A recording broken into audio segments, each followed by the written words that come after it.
Hello, my name is Lena Mamykina. I'm an associate professor of biomedical informatics at Columbia University, and I'll be giving a talk titled Scaling Up HCI Research from Clinical Trials to Deployment in the Wild. Technologies for health and wellness have become an area of active research within human-computer interaction. However, to have an impact beyond our research community, it's important to evaluate whether new innovative solutions can engage users, create positive experience, and ultimately improve health when deployed in the real world with diverse user communities. In this paper, we discuss two case studies of interactive systems for health and specifically for self-management of type 2 diabetes that began as HCI research, but also included large-scale evaluation studies, such as a clinical trial and deployment in the wild.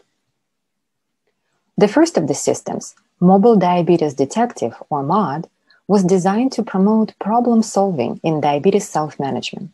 Using MOD's interactive web application, users tracked their blood glucose levels, reviewed trends, identified problems related to blood glucose management, chose behaviors that could help to alleviate those problems, and track their progress towards achieving self-management goals.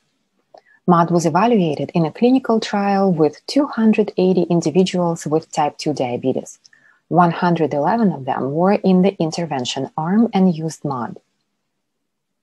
The second system, Glucoracle, used individuals' self-monitoring records to train a personalized predictive model that generated forecasts for changes in blood glucose levels in response to meals.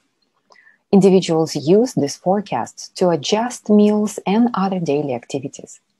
Glucoracle was deployed in App Store and Google Play and had been downloaded over 4,000 times.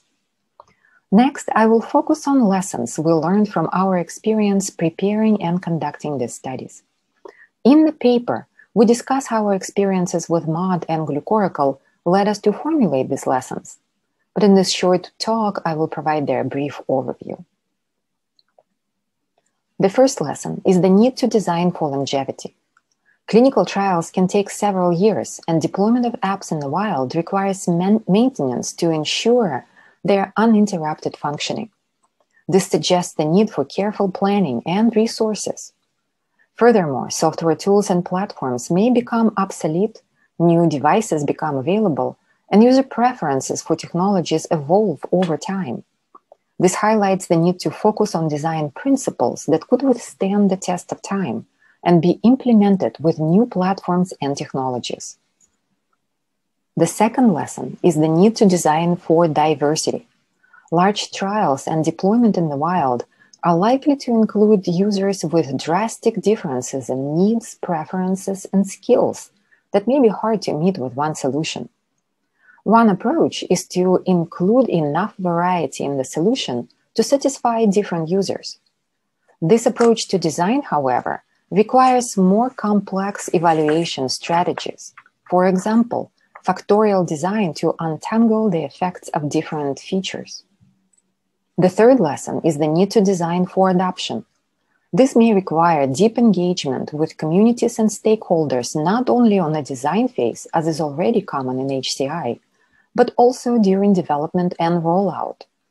Recruiting champions and advocates from relevant communities can be critical to promoting adoption and engagement. And finally, there is a need to design for abandonment. While engagement is often critical to the success of a solution, it may be just as important to plan for graceful fading. As users develop skills and competence in managing their health, their reliance on self-management technologies may decline naturally.